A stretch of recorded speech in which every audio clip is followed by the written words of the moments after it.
Masno Kulawa penyarian Kulawa metu njaba nggih niku.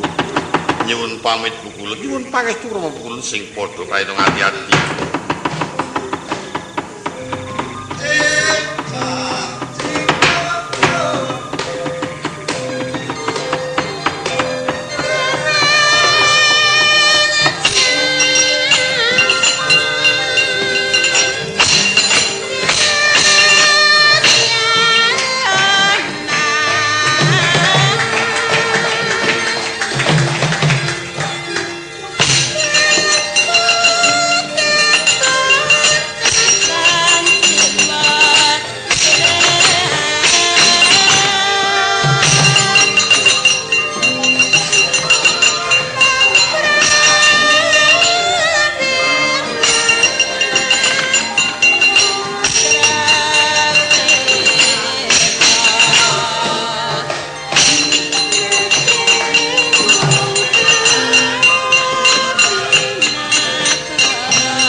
Sagunging para apsara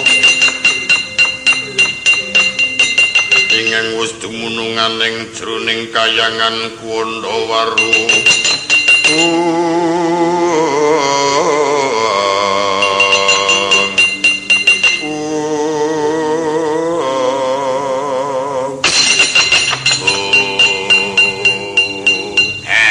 Subrawa wonten paring dawuh Pukulun Rada utawa jeneng kita Gagar Mayang wonten paring dawuh Pukulun Rada kita dawuhna marang kabeh para kadang kita widodari kang wis winengku dadi garwane Janaka inggih iki pertimbangan kita bakal dadi senopati tanding karo Suryatmaja.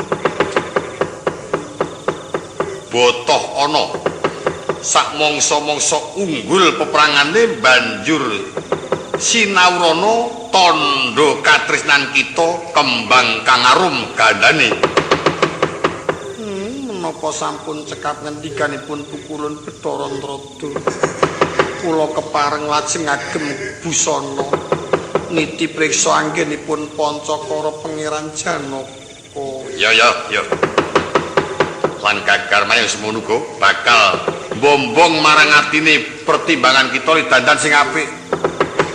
Kula nuwun inggih Pukulun Rada inggih. Masno penyarian kula won Rada. Kita ndhawuhi marang kabeh para dewa supaya mbotoi nggone Pancakara Janaka inggih, Bu. Iki, Bu. Wis enggal mangkata diwit para kadang kita widodari semana, Bu. Nuwun ngestokaken dawuh Pukulun. Ya. Seploke kita duwe bojo Janaka kok lemu awak kita. Tentrem mekaten Pukulun. Yo. Syukur dibotohi sing nganti bisa bombong atine pertimbangan kita. Iki sedika mundi dawuh.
wis meraina katon mambang Iwang Aruna katinektraning aku rapo sabdaning aku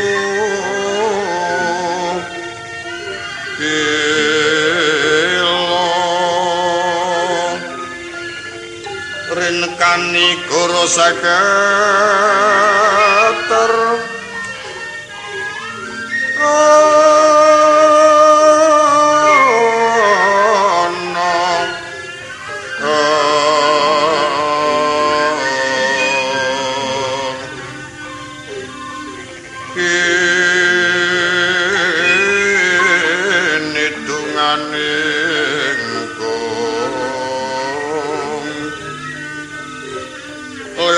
sing apini panto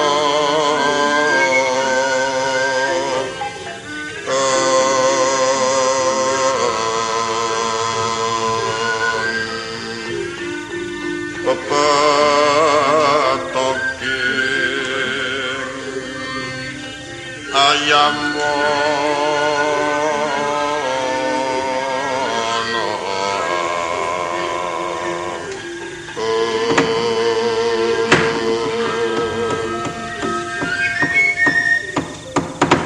Kakungger Dipati Karna nuwun wonten paridhawuh Kanjeng Rama rikala semana nggonmu mlebu ana kukuban pakuwon ing glagah tinunu nganti bisa gawe kurban patine Senjaya kang bakal mblagak milang sipat mirang kampuh jinggo apa durung ana tondo-tondo yen para kadang-kadangmu ing Ngamarta ora nrimake munggu patine Senjaya. Engetipun ingkang putra kados dereng wonten tondo tengara yen para kadang kula Ngamarta mboten nrimaken. Kula kinten malah rila lair batos. Dirwatipun Senjaya menika mboten ingkang dipun tulak, mboten ingkang dipun tulodo dhumateng para kawula. Namung saking pengajeng-ajengipun ingkang putra Daya enggal saged mangertosi senopati ing Ngamarta sinten ing badhe ditandhingaken kaliyan kula. Yen ora kleru pandugaku ora bakal sisip yen to adimu Arjuna. Nanging senajan to mungsuh karo kadang Adipati Karna ya kudu ingkang praitna ngati-ati. Tega larane aja ngali tega patine. Senajan to kaya ngopo sepisan netepana nggonmu duwe kewajiban bantu negara Wistina nang banjur elinga yen to kuwi kadangmu mengkono mau mangsa bodho tumraping pangulah rasa ora kekilapan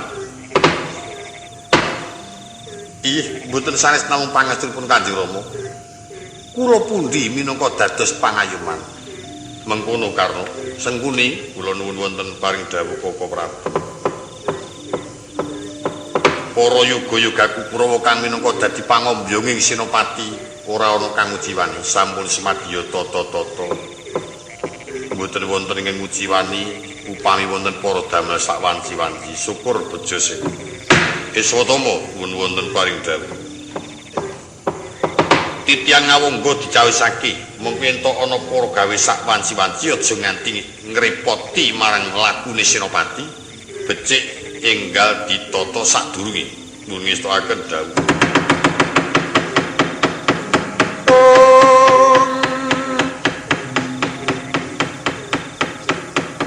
lingsir latriku medhaping lintang tranggana surem sasangka kang wis manjing bumi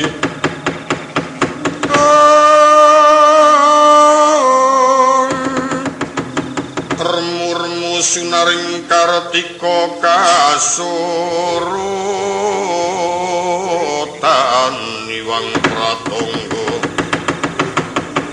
Iwang Pratangga mijil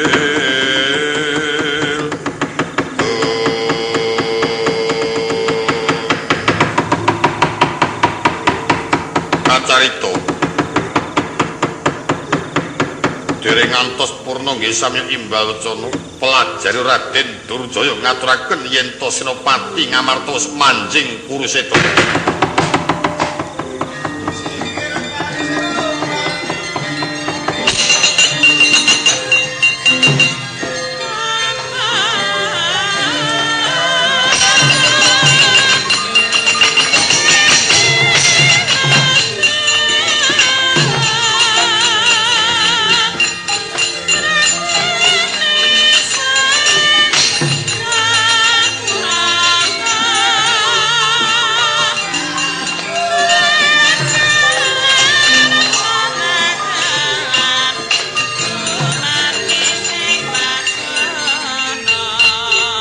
Matur wong ngrasa dalem Kanjeng Sinuwun Mandharaka.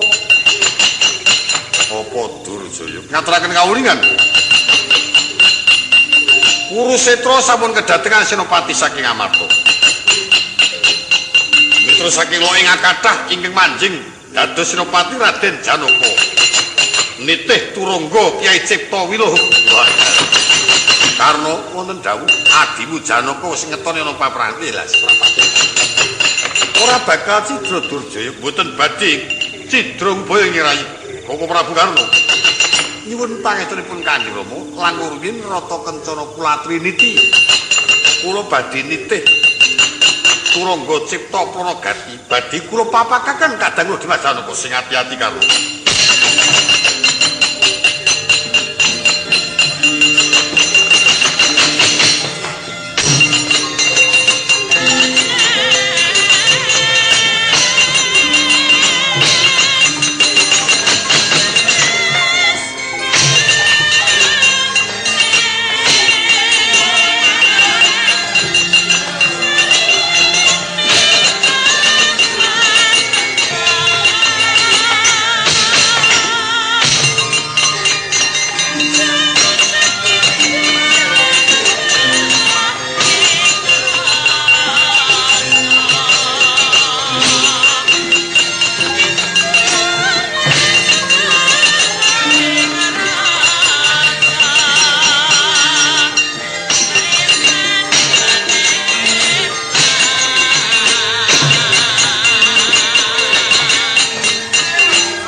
Kepapak keprangguling mungsuh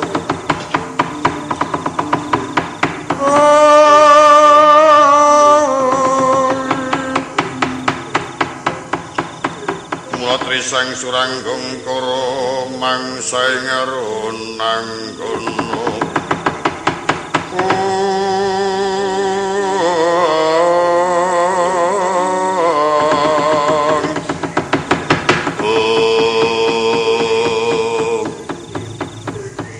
adinipun Kakang Yai suwe ora tau ketemu Dimas Janaka padha Basuki Dimas wis ora sambageke karo aku ora ana gunane Kakang Dipati mbageke karo Janaka lho apa sababe apa Dimas Janaka banjur nganggep yen pun Kakang mungsuh senajan to pun Kakang iki mungsuh seka kersane Dimas Janaka Nanging elinga yen to Dimas iku isih kadangku dhewe. Yen bab ngenani nggonmu jumeneng senopati aku ora apa-apa. Aku ora dadi senopati ora apa-apa. Ngerti yo Kakang Dipati Karna kowe nyerik-nyerikke karo aku. Sejatine pancen aku ora saguh lan aku ora bakal manut didadekke senopati kajunjung minangka dadi cucuke ngajurit. Ewadine kegawa saka kanan bisa mrkitekake kupingku. Soal apa? Dadak takon. Sri Kandi.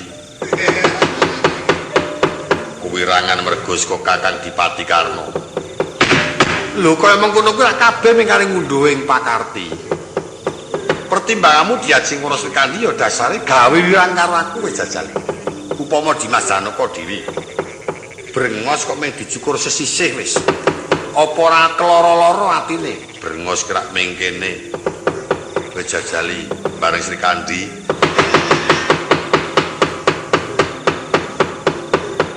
Lah Sri Kandi kena jemparing ora apa-apa to? Ora apa-apa kepiye kuwi rangan.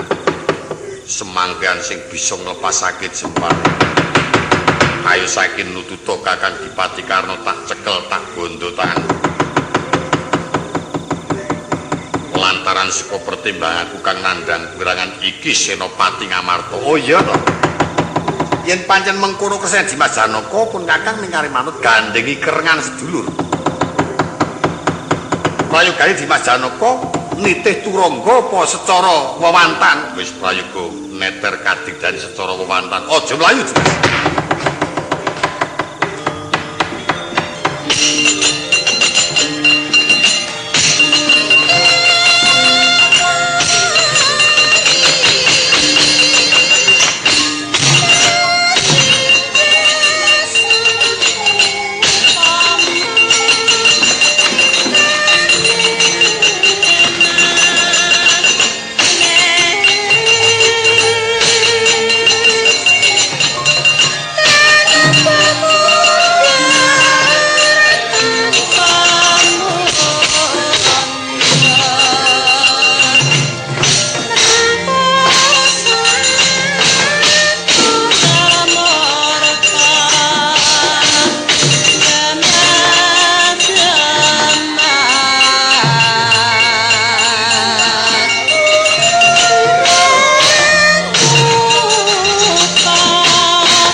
Mayang Praga Sini Kanara sapinunggalane kula kupulun wis ana kedadian tempuh Bitutama alok Benda Wolopati sawisna kembang kang arum gandane lan banjur dibarengi surak-suraking dewa kang mangambal-ambal yen Janaka kang menang dibotoi disurai disawuri kembang yen Janaka reja ketemper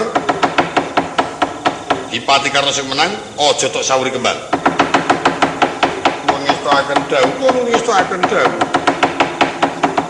rame nggih tempuh Bitutama alok Benda Wolopati Raden Janaka mangsa marangking Raka Sang Adipati Karna ya Raden Suradraja suraing para dewa ambata rubuh sumauring puspita kang tumanduk anggar Raden Janaka amrik arum bisa amuwi mongko king penggalih Raden Janaka Yaya banteng paton tandangi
Arjuna. Apa Kakang Dipati Karna? Mongko keng atimu merga dibotohi para dewa. Ya ora perlu dadak ngitungake bab bota iku karepe sing padha mbotohi aku ora bakal ngaturi. Saiki prayoga bebarengan. Ngetokake kamunceran, ayo nyekel pusaka. Nitih turangga. Pun Kakang nyekel pusaka Kyai Kaladite, Mas Janaka sakarmu. Aku ya nyekel pusaka Kyai Kalanada. Sampuk sinambi nitih turangga cipta wiluh ngendi sing kejaret pusaka meni bablas nyawane sekar.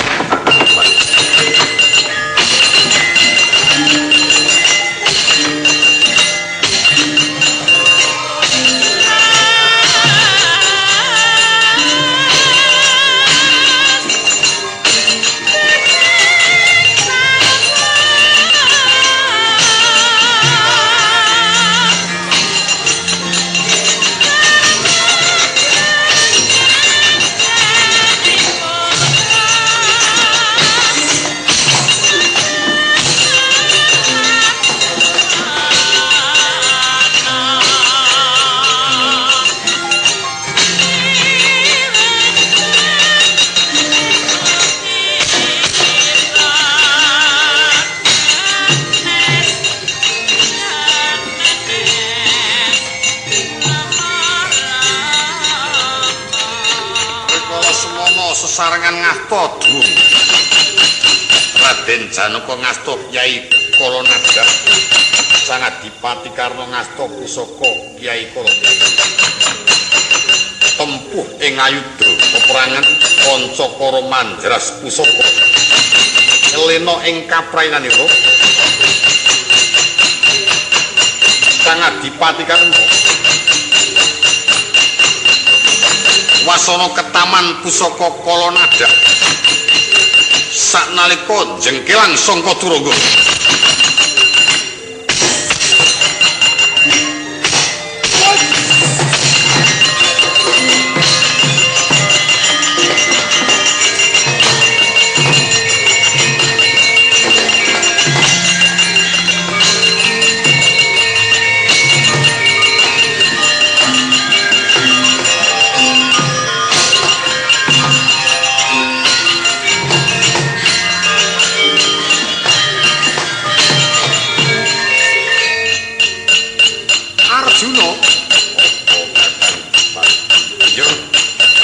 Kakang rumangsa kewirangan nganti niba seka titian tampana pusaka Dewa Danu tak pamingi Raden Janaka taman pusaka Dewa Danu bisa kontal sumpinge kewirangan mundur sepat.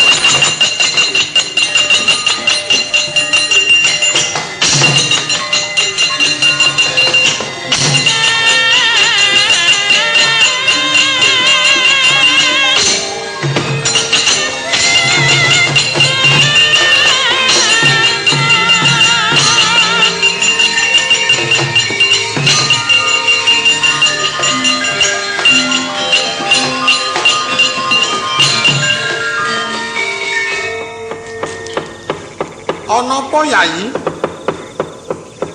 Kula badhe kawon Kaka Prabu. Tandane sumping kula kontal Kakang Adipati Karna pameran Demesa Jemparing titis. Wah, bocah ki nek kesuma ki. Aming sumpinge sing kontal kok gresula sambat yen kalah. Orang ya kesuma lah iya. Nek pancen Kerna Sembrana gak winganane ngontalke sarungku ya nyemelangi iki. Mongko Ndara Srikandi genah kuwirangan kontal agemane. Nara tata-tata adimu takon kathukan dawa wae. Nganggo kaos men aja kena panah ae. Dimas, apa ya kebangetan yen kalah titis nggon nyekel Jemparing. Genti diwales amrih bisa kuwirangan. Lah kula mboten wonten genta sumping. Diparingi genti sumping saka kayangan. mateni karo dewa mono. Ilang genti aku kan wis ilang ya lap. Akeh duwe deloe dimilik wong. Wis ilang lah wis tanpa ketondo sekarang ya. Bejane awak. Ayo. Maju tak boto ya. Kocap Raden Janaka estri mana arsa males muditu lara wirang marang inging raka sang adipati karo. Ngasta jemparing Kanjeng Kyai Rodo Dali. Kalepasaken sanalika tumomo marang agemanira topong sang adipati Karna kontal sanga mestaka.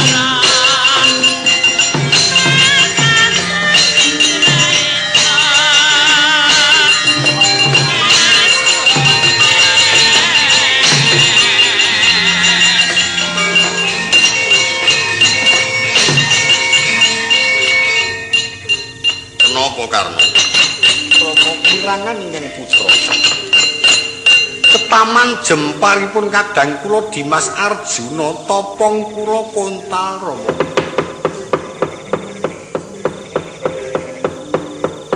Wah, pancen Janaka titis tenaga nggone jempare. Yen musuh adimu ngembat jempare sing ati-ati. Awit para wadyabala senopati sak Ngamarta ora ana sing padha karo Janaka. Tri. Das pundi nggih? Mak ngagem mudeng mawon apa? Ana wong perang kok iket-iketan. Ya wis kene tak gelung kene. Sinarita sang Adipati Karna den ukel rikmanira pinacak kagelung marang Sang Prabu Salya. Wangsul kados tatkala masih muda. Anjing peperangan Surya kembar buwujud Raden Janaka marang Surya.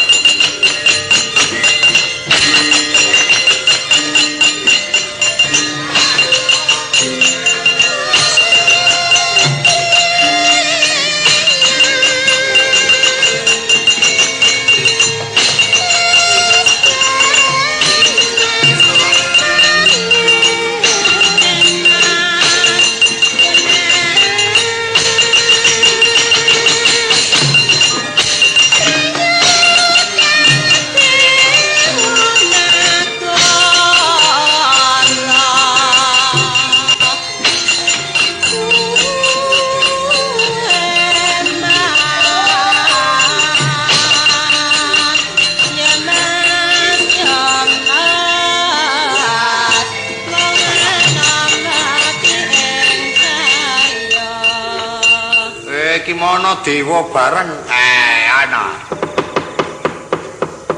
Lah kersanipun botoi Janaka li padha pancakara karo Dipati Karna. Aku njur tenger-tenger meneng mawon. Dewa-dewa padha bingung.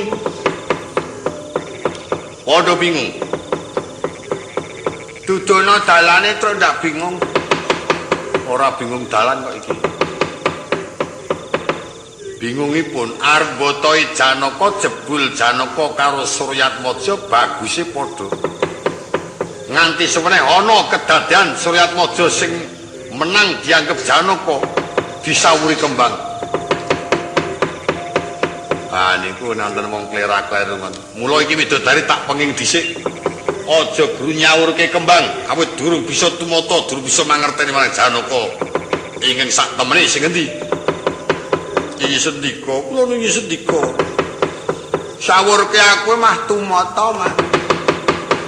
Tur genane Bagong ming siji. Senajan loro sing siji dhuwur.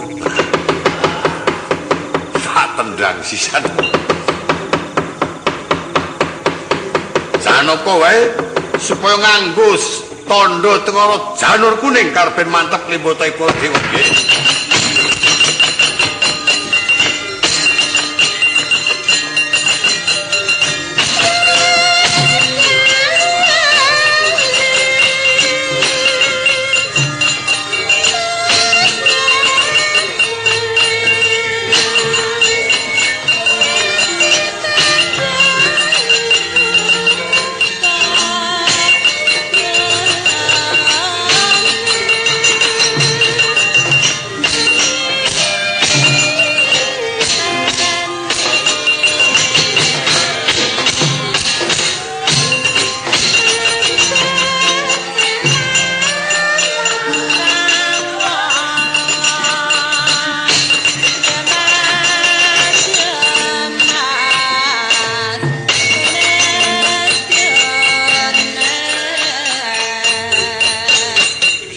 Janaka apa Kakang Suryatma pun Kakang wis rada sawetara Pancakara kelawan Dimas dina iki pun Kakang Darbi Panuwun ayo padha nitih rata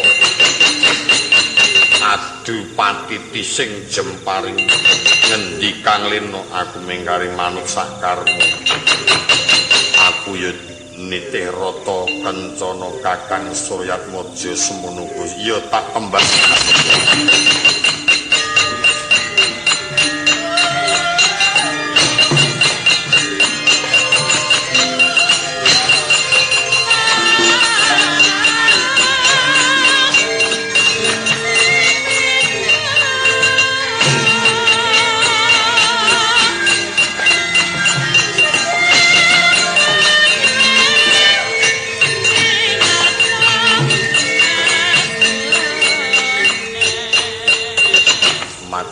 sanipun Rama Prabu kepiye nggih kula sampun kelajeng penantangipun dumateng Dimas Janaka anggen kula badhe manjing peperangan nitih rata kula suwun Rama Prabu ngasta kusiripun oh iya Prayoga Asatama mboten dawuh aku kang nyekel kendhaling jaran Asatama kang ngeneki karben dibacutake nggone Pancakara nyekel jemparing ngendi kang titis ya kuwi gak bakal unggul peperangane.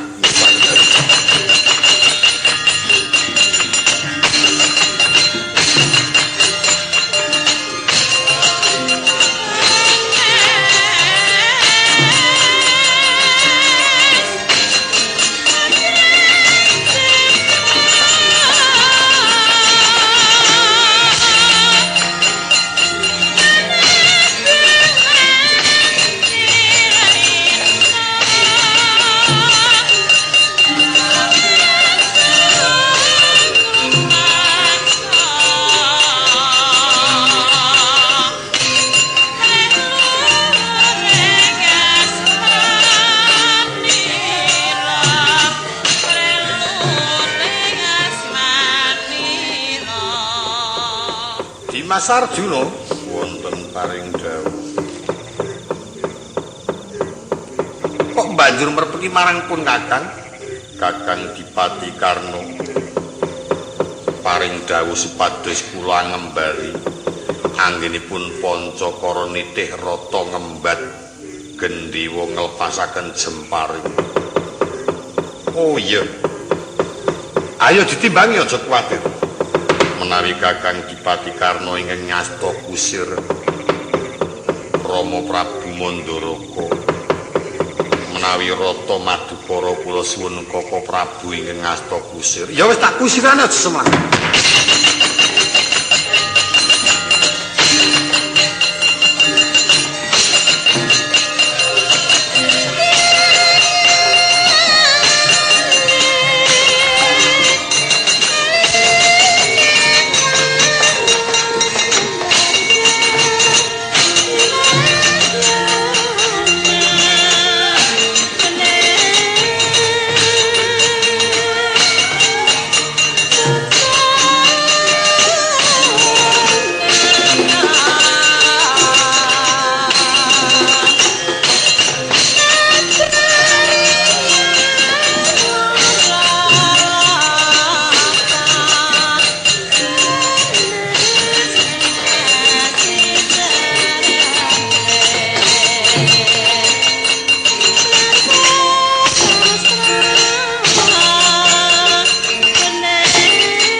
Tonggenya tempuh bondo itu sesarengan anglepasaken Jemparing. Jemparing kang mungging akasa persasat pating glebyar pating clorot. Pindha melaping tadi. Rikala semono lena ing kapratnanira Raden Suryatmaja. Seka bantering nggih nglepasaken Jemparing Raden Janaka. Satemah nganti njebolaken rikma. Pedhot jamang jungkel padha satika sakadipati karo.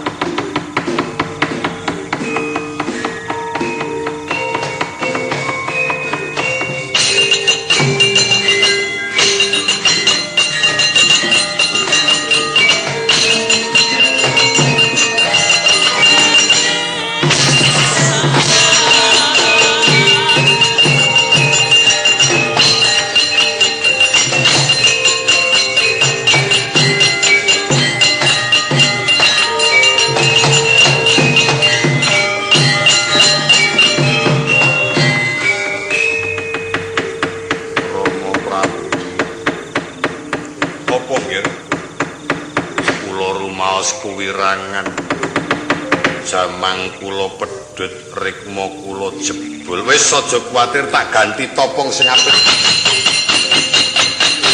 amrih bisa timbang kekuatanmu karo Janaka genti walesen Janaka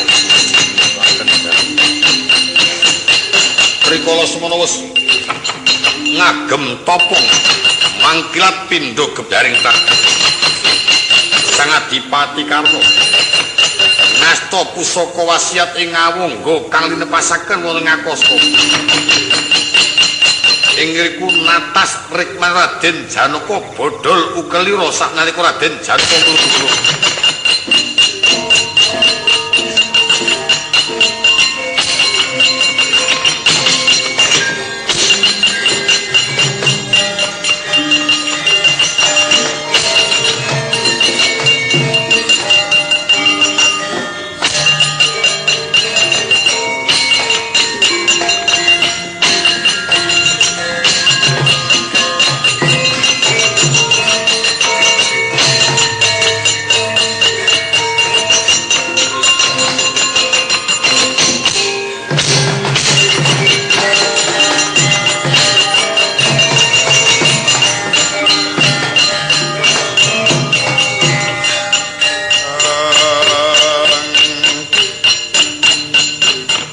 Sinayeng manglung mangrut mining cakranira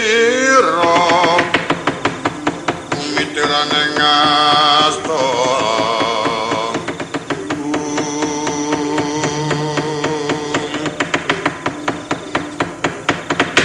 Koko Prabu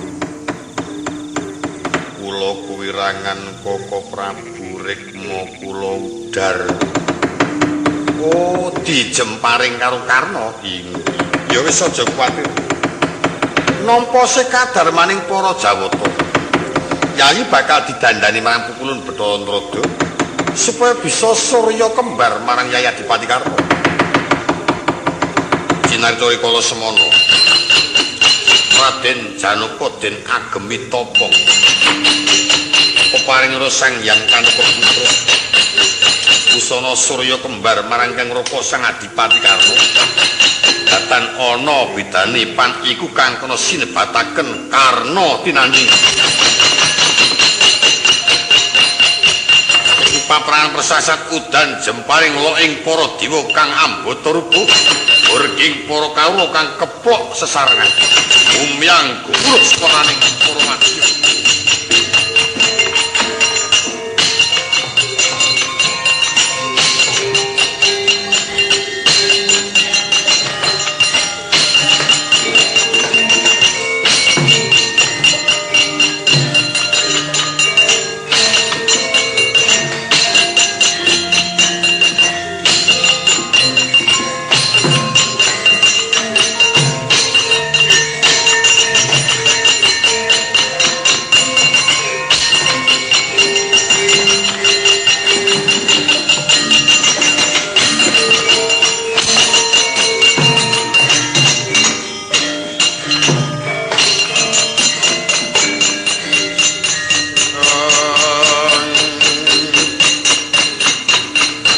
kaya nuntun ngaprangga sangesayan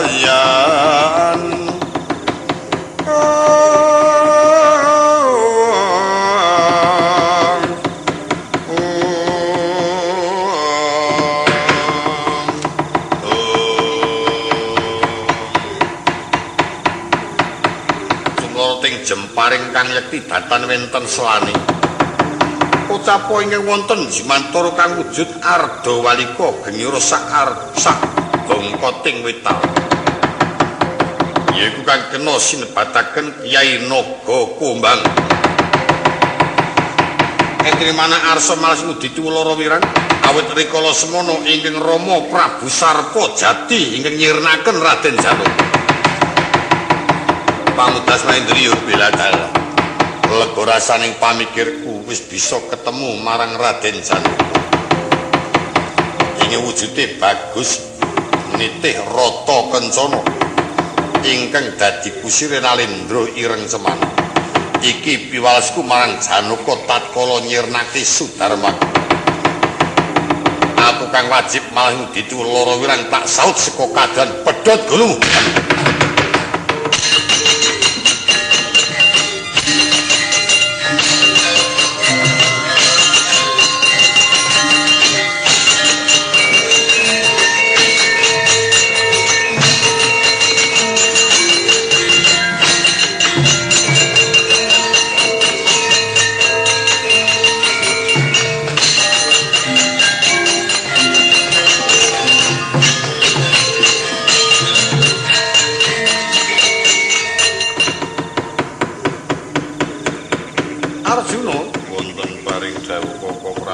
ati-ati lho.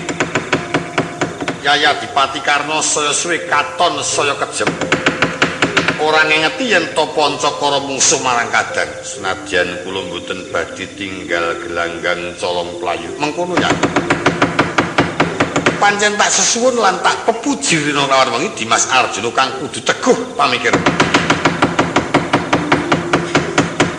Ucapo wong agung Ndrawati rikala semono ngasta kendalining turungga. Presa kumalap sangka ing Jimantara wis puninga yen to kang rai sumedya nampa bebaya sigra paring sasmita ngasejati jemparing bakal kalepasaken marang rata ing awungga presa yen to ana bebaya sigra den lepasaken ing akasa nugel gulune Sang Naga Kumbang tugel dadi loro sirna margalayu.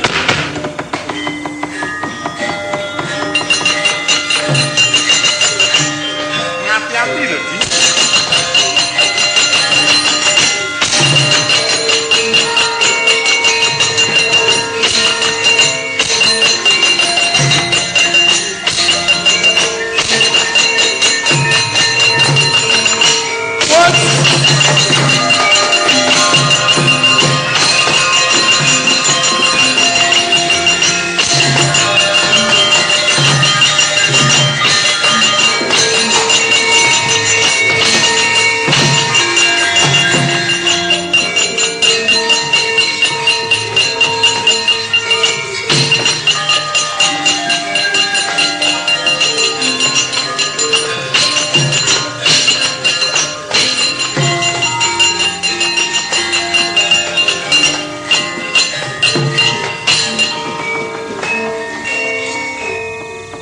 Napa Karna? Rama mboten wonten solabawa menapa-menapa lan mboten wonten tandha tengara menapa-menapa. Menika wonten deksaka ingkang tigas jangganipun dawah saking Jimantara. Wis ora samikirke bangke ula wis ben. Sing dipenke nggonmu adu katiasan marang adimu Janaka. Iki gandeng kula sampun rumaos kesel. Kula sampun rumaos payah. Sawetawis gendera peperangan badhe kula lorot rumiyin. Kula semedya utusan ing Abdi Patih Suradi Manggala. Wangsul wonten ngawangga nyuwun kentunan sadaan kinang kaliyan ingkang putra pun Diajeng Surtikanti. Wah, wong perang kaya kangen karo bojone. Ya sakarmu Patih Suradi Manggala wonten adawuh tak timbali maju dados niku.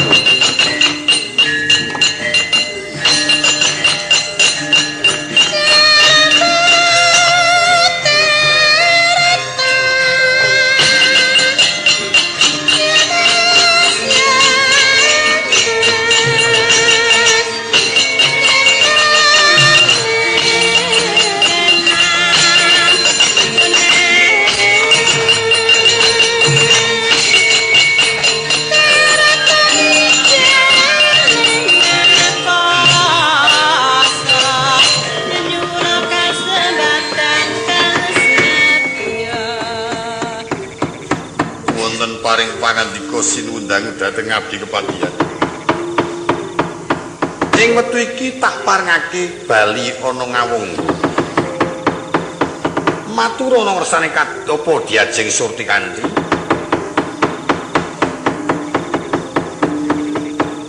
Aku nyuwun supaya dikirimi sadaan kita. Kepripun? Kepripun dawuhipun? Njaluk tulung bali ana ngawangga aku suwono kiriman sadaan kinang. Oh iya. Nyuwun pangestu sing ati-ati aja nganti kesuwen dados niku.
Yaneng talaga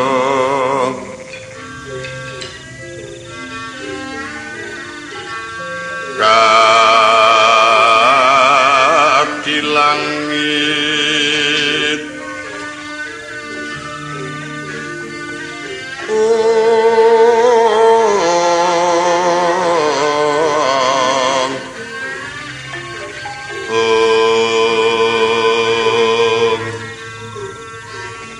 mambang tepas ulan pomaneka lintang daya kusumayana sumawa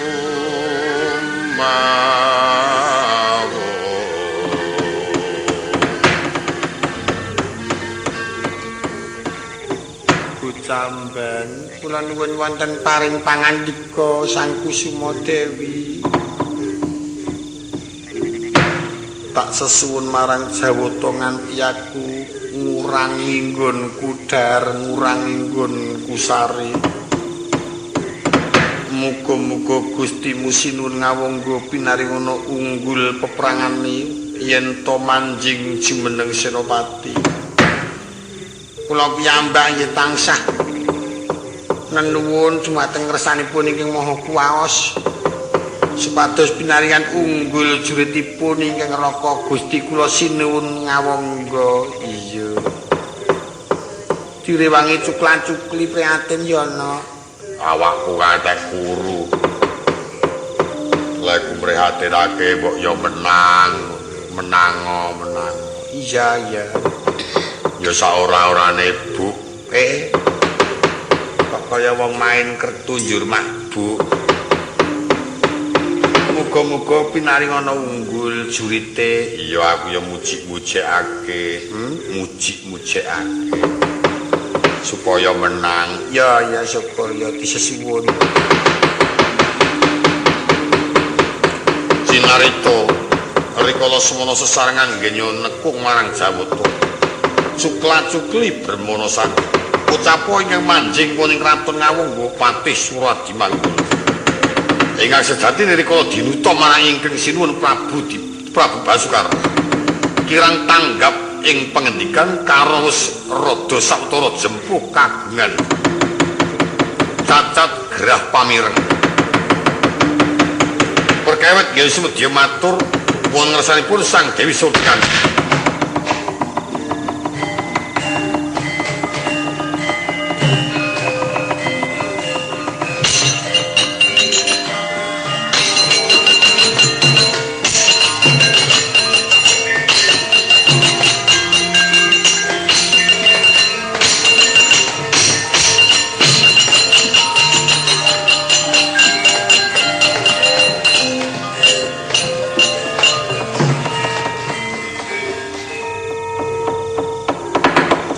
Sowan Raden Ayu Patih Suradi Manggala kowe bali Dri ana apa Patih Suradi Manggala menapa menika wau sowan kula lajeng menapa wau ninggonanu kepiye mbok ya sing cetha Gustimu sinuwun Ngawangga kepiye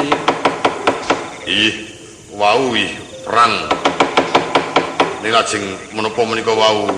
Kepiye nggono matur kepiye? Gustimu kepiye, Patih? Nun. Gustimu Sinuwun Ngawangga kepiye? Menapa wau lajeng seda apa kepiye? Inggih. Ucapo Dewi Surtikanti presa pengaken Sang Patih estanipun Klentu tanpa den penggalih nyandak dulikan suduk seluruh Sirna Margalayu.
Katon kontrang kantringan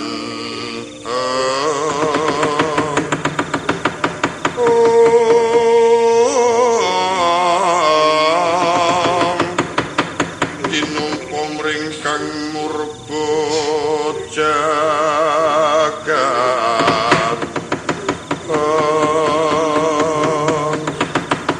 aduh Gusti kula panjenengan kenging menapa Gusti Lah ora karu-karuan. Nak Gustimu Surtikanti suduk selira becik kowe suduka Kemang Trabang kodekku sirik-sirik Gustimu banjur kilang-kilang kunarpane kaya mengkene. Aduh sinuwun ngaturaken kedrawasan ingkang Rai Seda Sudi.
Patih Suradi Manggala bali sangka ngawung.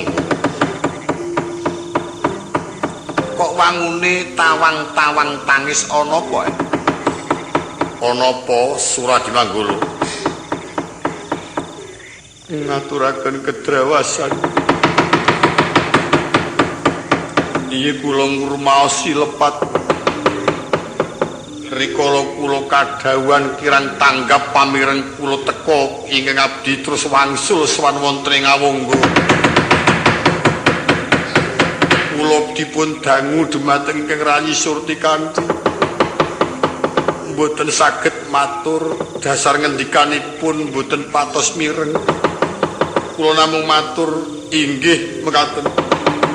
Wasana Kang Rayi Surtikanti ngasta curiga ligan suduk selira wedal menika Kang Rayi Surtikanti sedo. Lho, Surtikanti mati. Inggih wis keparat ora patut wong tuwa dikongkon mindhon gawe itu.